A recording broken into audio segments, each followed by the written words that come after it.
దీనులకు సువర్తమానము ప్రకటించుటకును, నలిగిన హృదయము గల వారిని దృఢపరచుటకును, దుఃఖక్రాంతులందరినీ ఓదార్చుటకును జరుగుచున్న ఇంటర్ డినామినేషనల్ పరిచర్య.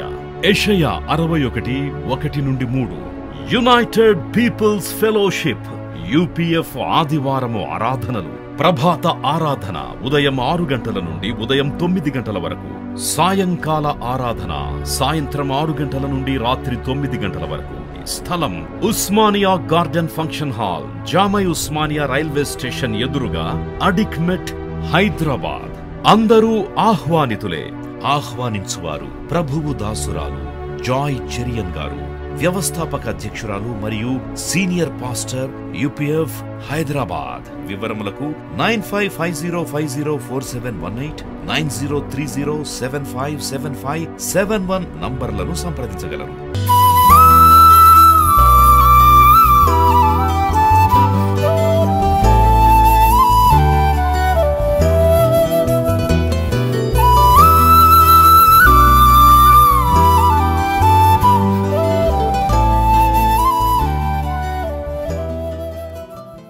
విశ్వాసం అనేది చాలా ప్రాముఖ్యమైంది క్రైస్తవ జీవితానికి. విశ్వాసం లేకుంటే నువ్వు జీవితంలో ముందుకు వెళ్ళవు, ఎక్కడిదక్కడే నిలిచిపోతావు. కాబట్టి నీ కుటుంబ జీవితంలో కానీ, సంఘ జీవితంలో కానీ, ఉద్యోగ జీవితంలో కానీ, మరి నీ కలిగిన వాటన్నిటిలో అభివృద్ధి కావాలంటే విశ్వాసం కావాలి. ఈ విశ్వాసాన్ని మనం పొందుకోవాలి. వినుట వలన విశ్వాసం కలుగుతుంది. దేవుని వాక్యం వినుట వలన విశ్వాసం కలుగుతుంది. ప్రార్థన చేస్తే విశ్వాసం వస్తుంది.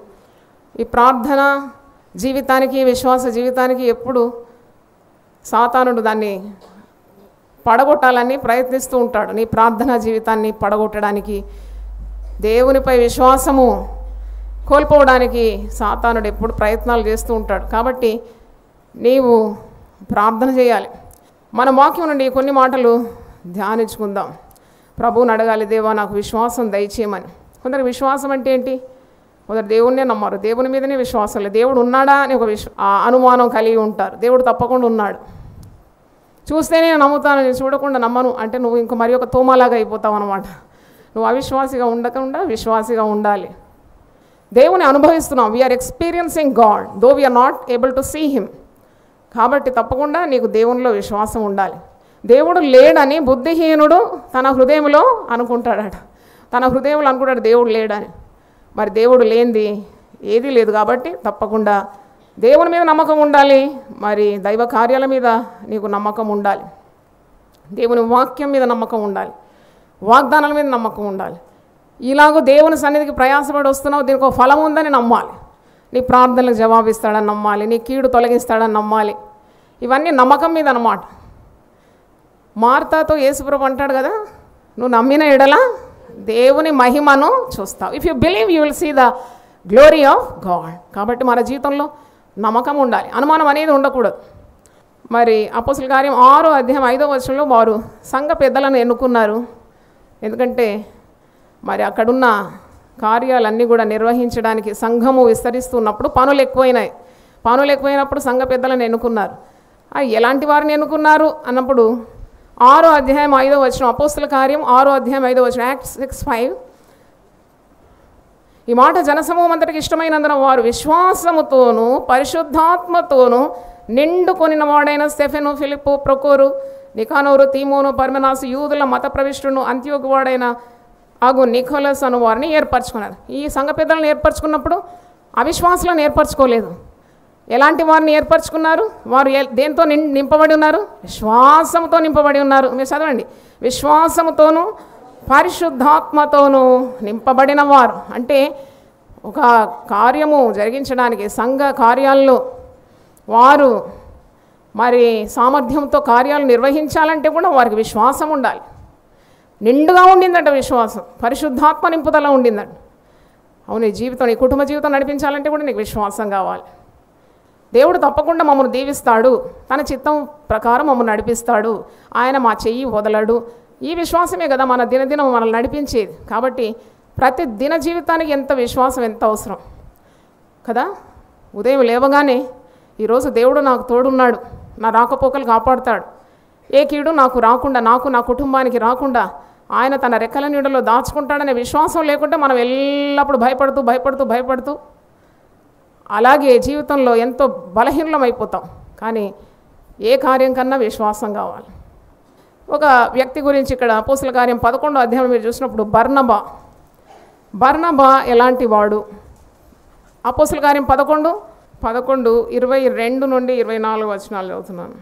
వారిని గూర్చి సమాచారం యెరూషలేములో ఉన్న సంఘపు వారు విని బర్నబాను అంతియోక్య వరకు పంపిరి. అతడు వచ్చి దేవుని కృపను చూచి సంతోషించి ప్రభువును స్థిర హృదయముతో హత్తుకొనవల్లని అందరినీ హెచ్చరించాను. అతడు పరిశుద్ధాత్మతోనూ విశ్వాసముతోనూ నిండుకొనిన సత్పురుషుడు. ఎంత మంచి సర్టిఫికేట్ అండి, ఎంత మంచి మాటలు ఆయన గురించి చెప్తున్నారు. బర్నబా ఎలాంటి వాడు?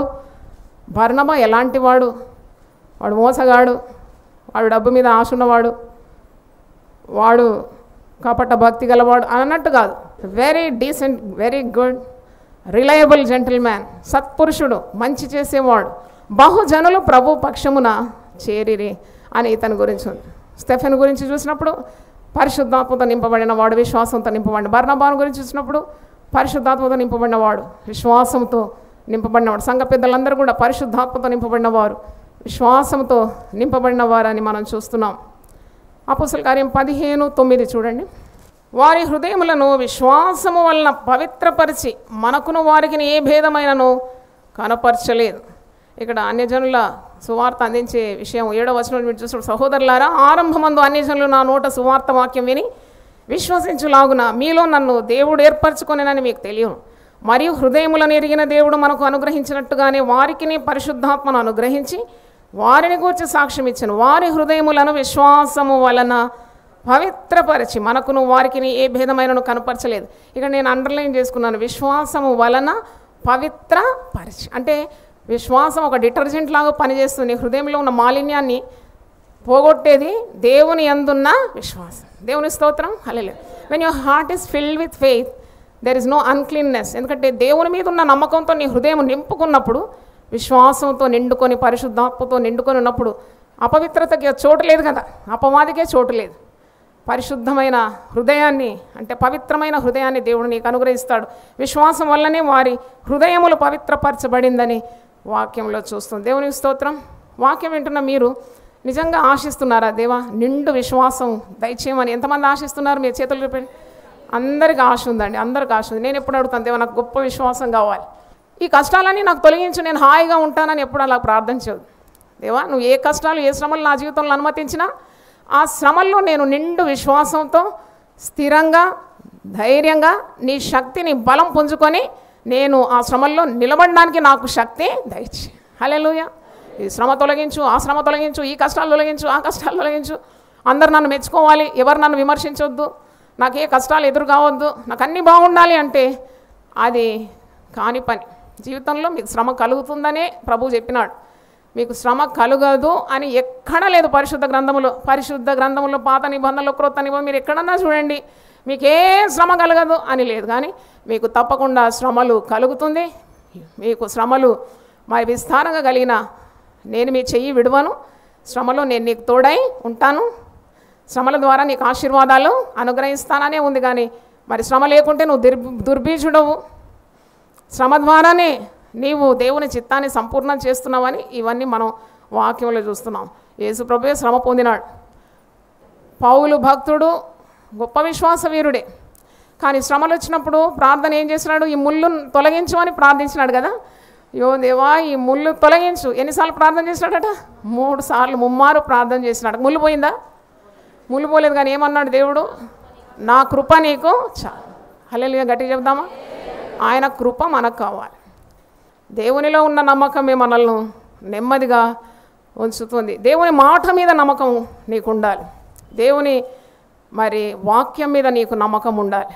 హెబ్రీలకు రాసిన పత్రిక 11వ అధ్యాయము 1వ వచనంలో ఉంది నిర్వచనం, విశ్వాసం యొక్క నిర్వచనం. విశ్వాసం అనున్నది నిరీక్షింపబడు వాటి యొక్క నిజస్వరూపము అదృశ్యమైనవి ఉన్నవనుటకు రుజువై ఉన్నది.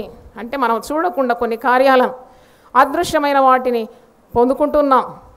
తప్పకుండా అవి మనకు కలుగుతుందని, మనం నిరీక్షించే వాటి యొక్క నిజస్వరూపం ఒకరోజు చూస్తామని మనకు మరి విశ్వాసం ఉన్నది. ఒక రక్షింపబడని వ్యక్తి కొరకు నువ్వు ప్రార్థన చేస్తున్నప్పుడు ఆ వ్యక్తి తప్పకుండా గొప్ప దైవజనుడు అయిపోతాడని ఒక విశ్వాసంతోనే నువ్వు ప్రార్థన చేస్తున్నావు. నీకు విశ్వాసం లేదు, గురి గమ్యం లేకుంటే నీ ప్రార్థనలు ఎలాగూ మరి సార్థకం అవుతుంది. కాబట్టి ప్రార్థన అందుకే ప్రభు ఒక మాట అంటే, మీరు ప్రార్థన చేయనప్పుడు మీరు అడుగు వాటిని ఎల్లా పొంది ఉన్నామని నమ్ముడి. చప్పట్లు కొట్టి దేవుని స్తుతిద్దాం. Hallelujah. When you pray you believe that God will grant your request. ఇంకో దగ్గర ఉంది, నువ్వు దేవుని యొద్దకు వచ్చినప్పుడు దేవుడు ఉన్నాడని నమ్మాలి. తన్ను వెతుకు వారికి తగిన ఫలం ఇస్తాడని నమ్మాలి. నువ్వు వస్తున్నావు, విశ్వాసంతో వస్తున్నావు.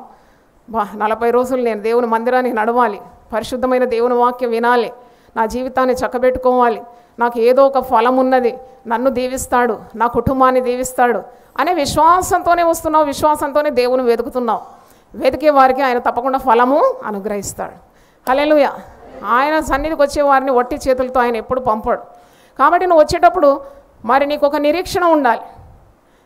ఆయన మరి నీకు జవాబిస్తాడనే ఒక ఎదురు చూడడం, దేవుడు కార్యము చేస్తాడు కనిపెట్టడం, అది ఉండాలి. ఇక్కడ దేవుని మాట మీద కూడా నువ్వు ఆనుకోవాలి. 2వ వచనం చూడండి, దానిని బట్టి పెద్దలు సాక్ష్యం పొందిరి. ఈ పెద్దలు ఉన్నారు ఇక్కడ హెబ్రీ 11వ అధ్యాయంలో, అందరు విశ్వాస వీరులు, పెద్దలు, మనకు విశ్వాస వీరులు గొప్ప సాక్షి సమూహంగా మనకు ఉన్నారని మరి హెబ్రీ 12 మొదటి వచనంలో ఈ 11వ అధ్యాయంలో అందరు విశ్వాస వీరులు ఉన్నారు. వీరి గురించి మనం ఈ దినాల్లో ప్రతి ఒక్కరి గురించి కూడా ధ్యానించాలి. మరి ఇక్కడ వీరు సాక్ష్యం పొందినారు. 3వ వచనం చూడండి, దేవుని మాటలో ఉన్న శక్తి ప్రపంచములు దేవుని వాక్యము వలన నిర్మాణమైనవనియు అందును బట్టి దృశ్యమైనది కనబడేడు పదార్థముల చేత నిర్మింపబడలేదనియు విశ్వాసము చేత గ్రహించుకొనుచున్నాము. దేవుని స్తోత్రం. ప్రపంచములే దేవుని వాక్కు వలన నిర్మాణమైంది. చూడండి, ఎందుకంటే ప్రపంచములు కూడా దేవుని మాట వల్లనే నిర్మాణమైనవి. ఆదికాండం 1:3 చూస్తారు, ఆయన వెలుగు కమ్మని పలుకగా ఏం కలిగింది? వెలుగు. నీకు అంత విశ్వాసం ఉండాలి. దేవా, ఒకవేళ నీ జీవితంలో చీకటి ఉంది, నీ కుటుంబంలో చీకటి ఉంటే నీకు ఎంత విశ్వాసం ఉండాలంటే, ఈ చీకటి అంతా తొలగిపోతుంది, ఈ బాధలన్నీ తొలగిపోతుంది, ఇక్కట్లన్నీ తొలగిపోతుంది, ఈ భయాలన్నీ తొలగిపోతుంది. దేవుడు ఒక్క మాట సెలవిస్తే చాలు, ఆయన వెలుగు కమ్మని పలకగా నా జీవితంలో ఏమైపోతుంది? వెలుగైపోతుంది. ఎందుకంటే ఆయన వాక్కులో అంత శక్తి ఉంది. ఆయన నోటి మాట ద్వారా ప్రపంచాలకు పునాది వేసినాడు కదా. ఆయన కమ్మనగా అన్నీ కలిగినవి కదా. దేవునికి స్తోత్రం. హల్లెలూయా. అంటే everything God establishes with his word. నేను మీకు నేను ఏదైతే తీర్మానం చేసుకున్నానో మీకు కూడా చెప్తున్నాను. ఇలాగే మీరు ఉదయకాలం లేవాలి. ఈ 40 రోజులు అయిన తర్వాత కూడా దేవుడు మీ శరీరాలకు కావాల్సిన శక్తి ఇవ్వాలని నేను ప్రార్థన చేస్తున్నాను. ఈ అలవాటు మానుకోకండి. ఉదయమే లేచి ప్రభు సన్నిధిలో కూర్చుంటే how much you can get. అంటే ఈ దేవుని మాటలన్నీ కూడా నెమరువేయడానికి, వాగ్దానాలన్నీ చదువుకోవడానికి, దాన్ని పొందుకోవడానికి, దాని అందు విశ్వాసం ఉంచడానికి, తిరిగి ప్రార్థన చేయడానికి ఎంత మరి సమయం నీకు లభిస్తుంది. అంటే నీ జీవితం ఎంతగా దేవుడు దీవిస్తాడు ఒకవేళ ఉదయమే లేచి ప్రభు పాదాల దగ్గర ఉంటే. మనం అనుకుంటాం దినంలో ఎన్నో గంటలు ఉన్నాయిలే, తర్వాత నేను దేవుని వెతుకుతానని. కానీ యేసుప్రభు అంటాడు, మొట్టమొదట దేవుని రాజ్యము నీతిని వెతుక, అప్పుడు ఇవన్నీ మీకు అనుగ్రహింపబడుతుంది. కానీ మనలో చాలామంది అలా 99% ఆల్సో లేవడానికి బద్ధకం, దేవుని వెతకడానికి బద్ధకం, వాక్యం ధ్యానించడానికి బద్ధకం, నామాలు స్తుతించడానికి బద్ధకం. కానీ అన్నీ కావాలి. నిద్ర కావాలి, మరి దీవెనలు కావాలి, అవ కావాలి, బువ్వ కావాలి, అన్నీ కావాలి. బాగా నిద్రపోవాలి, అన్నీ కావాలి అంటే కుదరదు. నువ్వు దేవుని సన్నిధిలో గడపాలి, కష్టపడాలి, కొద్దిగా దేవుని వెతకాలి. ఆయన మాటలు ఏమంటే చూడండి, ఒక్కొక్క మాట, దేవుని మాట నీ చెవులకు మరి అవి వినబడినప్పుడు ఎంత హాయిగా, ఎంత ధైర్యం నీకు కలుగుతుంది. చదివినప్పుడు ఎంత ధైర్యం కలుగుతుంది. అంటే నేను ఎందుకు చెప్తున్నానంటే, word always gives you power to believe God. దేవుని నమ్మడానికి దేవుని వాక్కులే నీకు మరి సహాయపడుతుంది. పరిశుద్ధ గ్రంథంలో ఒక మాట పౌలు తిమోతితో అంటున్నాడు. ఆ మాట మీకు గుర్తు చేయాలి. 1 తిమోతి 6వ అధ్యాయము 11వ వచనం. 6వ అధ్యాయము మరి చాలా మటుకు వచనాల్లో అంటాడు, ధనాశ సమస్త కీడు నాకు మూలము, నువ్వు ధనాన్ని వెంబడించకూడదు, నువ్వు దేవుని కలిగి ఉండాలని హెచ్చరిస్తున్నాడు. తర్వాత ఈ 1 తిమోతి 6వ అధ్యాయం 11వ వచనం నుండి ఒక చూడండి, దైవజనుడా, ఎవరితో రాస్తున్నారు ఈ పత్రిక? ఎవరెవరికి రాస్తున్నారు? పౌలు భక్తుడు తన ఆత్మీయ కుమారుడైన తిమోతిని ఉద్దేశించి ఎంత బాగా పిలుస్తున్నాడు, దైవజనుడా. నీవైతే వీటిని విసర్జించి నీతిని, భక్తిని, విశ్వాసమును, ప్రేమను, ఓర్పును, సాత్వికమును సంపాదించుకొనుటకు ప్రయాసపడు. ఇవన్నీ మనకు ఆస్తి అన్నమాట. ఇది పెద్ద స్వాస్థ్యం. ఏంటి ఒకసారి చదువుతారా? ఏమేమి సంపాదించుకోవాలంటాడు? నీతిని, భక్తిని, విశ్వాసమును, ప్రేమను, ఓర్పును, సాత్వికమును సంపాదించుకొనుటకు ప్రయాసపడు. విశ్వాస సంబంధమైన మంచి పోరాడు. నిత్య జీవమును చేపట్టు. దాని పొందుటకు నీవు పిలువబడి అనేక సాక్షుల ఎదుట మంచి ఒప్పుకొంటివి. విశ్వాసం అనేది ఒక పోరాటం. విశ్వాసము సంబంధమైన మంచి పోరాటం కదా. సాతాను ఎప్పుడు కూడా నీకు అనుమానమే నీకు వెదజల్లుతాడు. మొదట నువ్వు లేవగానే ఒక ఇంజెక్షన్ ఇస్తాడు నీకు. అనుమానం అనే ఇంజెక్షన్ షాట్ ఇచ్చేస్తాడు ఒకటి. ఇక దినమంతా అనుమానం, భయము, అనుమానం, కలవరం. ఉదయమే లేవగానే విశ్వాసం అనే ఇంజెక్షన్ కావాలని అడగాలి. నువ్వు దేవుని స్తోత్రం, దేవా నాకు విశ్వాసంతో నింపు. అదొక పోరాటం. సాతానుతో పోరాటం అన్నాడు. సాతానుడేమో అనుమానం, దేవుడే మనకి విశ్వాసం. ఇది ఎప్పుడు కూడా ఒకదానికొకటి విరోధంగా ఉన్నది. కాబట్టి చూడండి, ఆదికాండం 3వ అధ్యాయంలోనే సాతానుడు ఎలాగ అవిశ్వాసాన్ని అవ్వలో విత్తుతున్నాడు. ఇది నిజమా, దేవుడు అలా చెప్పినాడా అనగానే అనుమానం వచ్చేసింది. వాళ్ళు పతనం కావడానికి అదే కారణం కదా, అవిశ్వాసం. నమ్మాలి దేవుని మాట. సాతానుడు ఎప్పుడు నీకు సందేహాన్ని విత్తుతూ ఉంటాడు. ఇది నిజమా, దేవుడు ఇలా మాట్లాడినాడా, ప్రార్థన చేసి ఇలాగ అవుతుందా, మందిరాన్ని పోతే ఇవన్నీ జరుగుతాయా? అవన్నీ కూడా సాతాను యుద్ధ నుండి వస్తుంది. కాబట్టి ఈ పోరాటంలో నువ్వు గెలవాలి. విశ్వాసం అనే మంచి పోరాటం. ఇక్కడ ఇంకో మాట పౌలు తన 2వ తిమోతి 4వ అధ్యాయము 7వ వచనం చూడండి. మంచి పోరాటము పోరాడి తిని, నా పరుగు కడముట్టించి తిని, విశ్వాసము కాపాడుకుంటుని. దేవునికి స్తోత్రం, హల్లెలూయా. నేను విశ్వాసం కాపాడుకున్నాను అంటే పోగొట్టుకోలేదని అర్థం. నేను మంచి పోరాటం పోరాడినాను, నా పరువు నేను కడముట్టించినాను, విశ్వాసము నేను కాపాడుకున్నాను. ఇక మీదట నా కొరకు నీతి కిరీటం ఉంచబడి ఉన్నది. విశ్వాసం అంటే కాపాడుకోవాలన్నమాట. అదా చిన్న చిన్న కార్యాల్లో దేవునిలో ఉన్న విశ్వాసం పోగొట్టుకుంటారు. దేవుడు నీకు సమస్తం అనుగ్రహిస్తాడంటే. అందుకే సాతాను యొక్క తంత్రములను గుర్తుపట్టాలి. You have to detect, know the tricks of the devil. సాతానుడు నీ విశ్వాస జీవితాన్ని పడగొట్టకుండా నీ విశ్వాసాన్ని కాపాడుకోవాలి. దేవునికి స్తోత్రం, హల్లెలూయా. నువ్వు నిండు విశ్వాసం కొరకు ప్రార్థన చేయాలి. మరి దేవుని సన్నిధిలో ప్రార్థన చేసినప్పుడు దేవుడు విశ్వాసం నీకు అభివృద్ధి పరుస్తాడు. అనుమానంతో ఎన్నాళ్ళు బ్రతుకుతావు? మూలుగుతూ ఎన్నాళ్ళు బ్రతుకుతావు? భయం కదా. గుండెలో డుక్కుమని ఎన్నాళ్ళు బ్రతుకుతావు? నీతిమంతుడు డుక్కుమని బ్రతకడు. నీతిమంతుడు విశ్వాస మూలమున బ్రతుకుతాడు. చప్పట్లు కొట్టి దేవుని స్తుతిద్దాం. హల్లెలూయా. పరిశుద్ధ గ్రంథం నుండి ఒక జంటను వారు ఏ విధంగా విశ్వాసంతో వారి ఆశను పొందుకున్నారో వాక్యం నుండి మీకు మరి జ్ఞాపకం చేస్తాను. లూకా సువార్త 1వ అధ్యాయంలో ఎలిజబెతు, జకర్యలని ఒక వృద్ధ దంపతులను మనం చూస్తాం. వీరు యాజక ధర్మము నిర్వహిస్తున్నారు. చాలా నీతిపరులు, యాజక ధర్మాన్ని నిర్వహిస్తున్నారు. కానీ వారిలో ఒక లోటు ఉన్నది. ఏంటంటే వారికి సంతానం లేదు. మీరు లూకా సువార్త 1వ అధ్యాయము 5వ వచనం చూడండి. యూదయ దేశపు రాజైన హేరోదు దినములలో అబీయా తరగతిలో ఉన్న జకర్యా అని ఒక యాజకుడు ఉండెను. అతని భార్య అహరోను కుమార్తెల్లో ఒకటి, ఆమె పేరు ఎలిజబెతు. వీరిద్దరూ ప్రభు యొక్క సకలమైన ఆజ్ఞల చొప్పునను న్యాయ విధుల చొప్పునను నిరపరాధులుగా నడుచుకొనొచ్చు దేవుని దృష్టికి నీతిమంతులై ఉండిరి. ఎంత మంచి సర్టిఫికేట్ అండి వీరి గురించి. చక్కగా వీరు యాజక క్రమాన్ని నిర్వహిస్తున్నారు. దేవుని యొక్క సకల ఆజ్ఞల చొప్పున న్యాయ విధుల చొప్పున నిరపరాధులుగా నడుచుకుంటున్నారు. దేవుని దృష్టికి నీతిమంతులై ఉన్నారు. కానీ వీరికి ఒక కొదువు ఉన్నది. ఏం కొదువు అది? పిల్లలు లేరు అంటారు కదా. ఎన్ని ఉంటే ఏంటండి, పిల్లలు లేరండి అని అంటారు. పిల్లలు మరి ఎంత గొప్ప ఆస్తి. గర్భఫలము యెహోవా ఇచ్చు బహుమానం. ఈ బహుమానం లేదు వీరికి. కానీ వీరు నీతిమంతులు. దేవుని యొక్క సకల ఆజ్ఞలను వారు చక్కగా పాటిస్తున్నారు. యాజక ధర్మాన్ని నెరవేరుస్తున్నారు. దేవుని దృష్టికి నీతిమంతులై ఉన్నారు. 7వ వచనం చూడండి. ఎలిజబెతు గొడ్రాలైనందున వారికి పిల్లలు లేకపోయేది. మరియు వారిద్దరు బహుకాలము గడిచిన వృద్ధులయ్యారు. ఆశకి గతి లేదు, ఎందుకంటే వారు వృద్ధాప్యంలో ఉన్నారు. ఎలిజబెత్ గొడ్రాలు, ఆమె మరి వివాహ జీవితంలో ఒక్క సంతానం కూడా కలగలేదు. షీఈ్ ద బ్యారన్ ఉమన్, పిల్లలు లేరు, కానీ దేవుని కార్యాలు చేస్తూ ఉన్నారు. నాకు అనిపించింది ఎంత కష్టం అండి. కొన్నిసార్లు మన జీవితంలో ఏదైనా కొదువ ఉండి దేవుని కార్యాలు చేయడం అంటే కష్టమైన పని. అందరూ ఆ కొదువనే చూస్తారు, కానీ ఎంత త్యాగంతో వీరు దేవుని సేవ చేస్తున్నారు, ఎంత ఎదురీత ఇది దేవుని కొరకు నిలబడుతున్నారని మర్చిపోయి వారికి ఉన్న కొదువలు, ఓహో వీళ్ళకి కొదువు ఉంది కదా, ఇది కొదువు ఉంది కదా అని చూస్తుంటారు.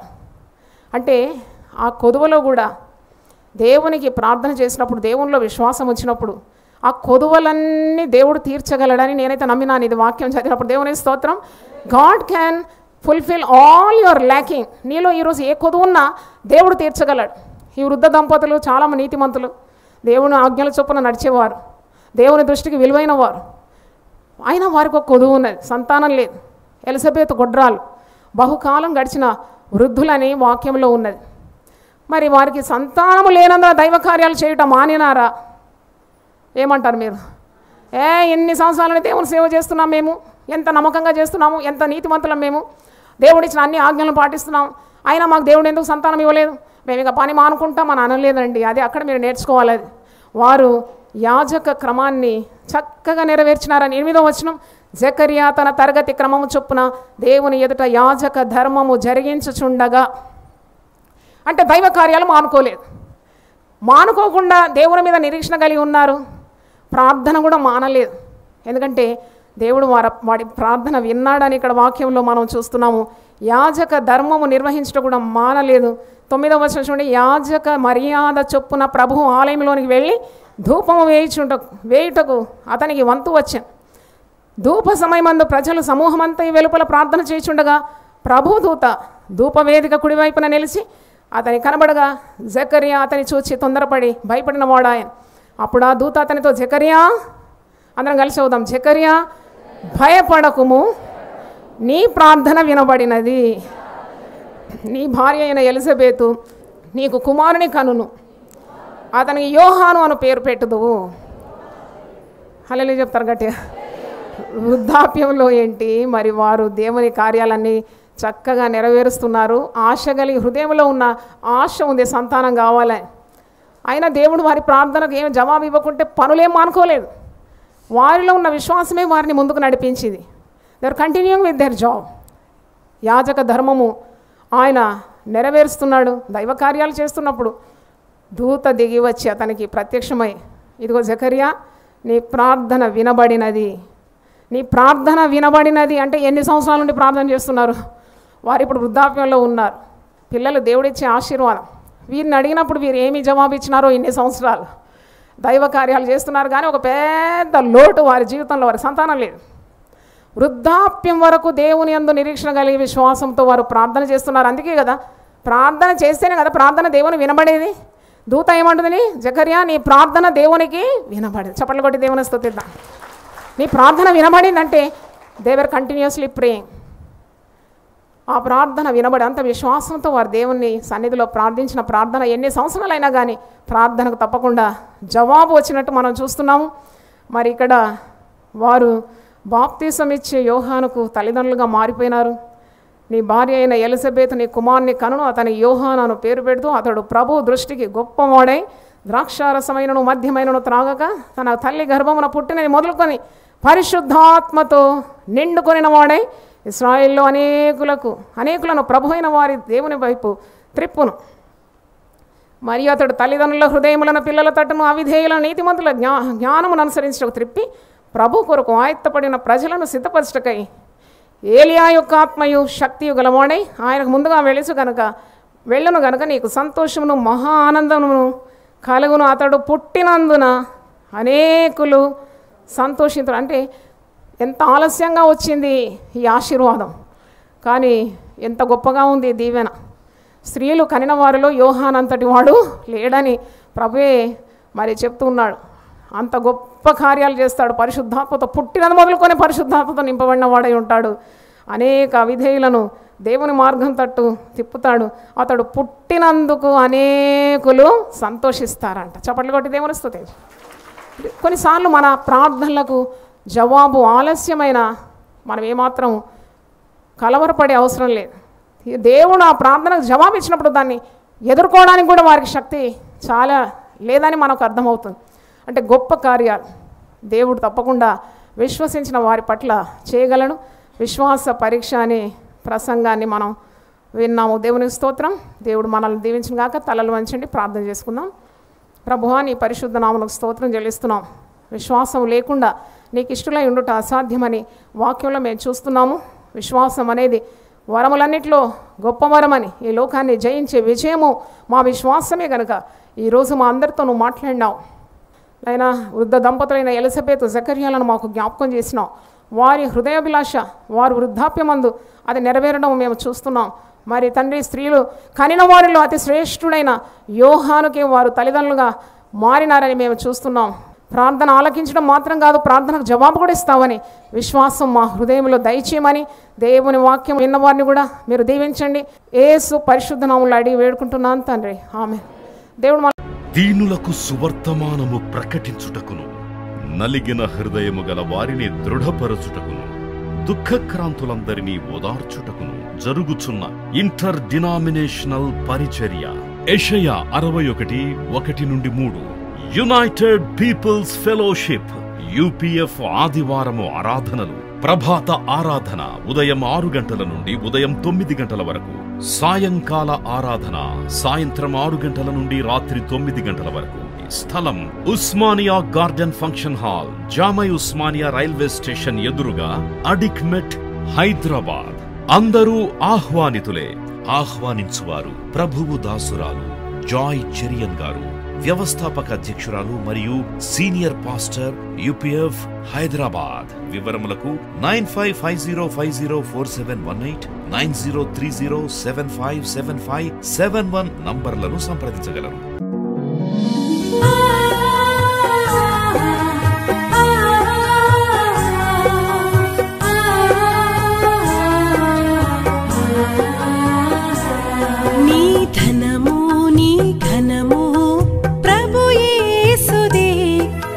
దశమా భాగము నీయ వెనుదీతువా. నీ ధనము నీ ఘనము ప్రభు యేసుదే, నీ దశమా భాగము నీయ వెనుదీతువా.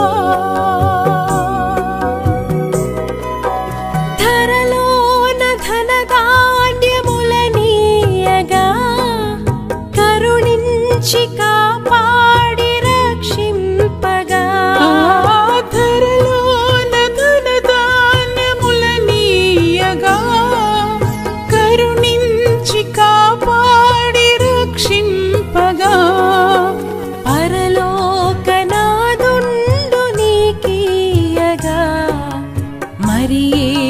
కొరకీయ వెనుదీతువా.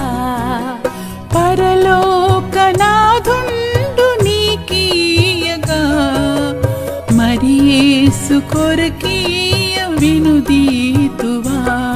నీ ధనము నీ ఘనము ప్రభు యేసుదే, నీ దశమా భాగము నీయ వెనుదీతువా.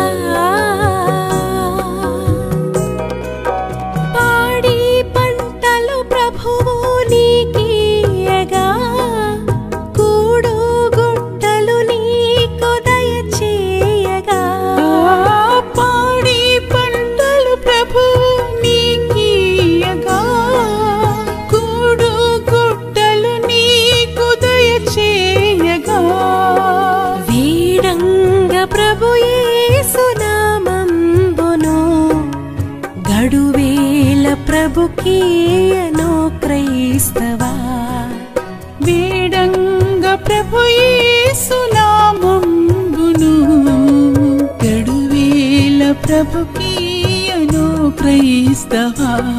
నీ ధనము నీ ఘనము ప్రభు యేసుదే, నీ దశ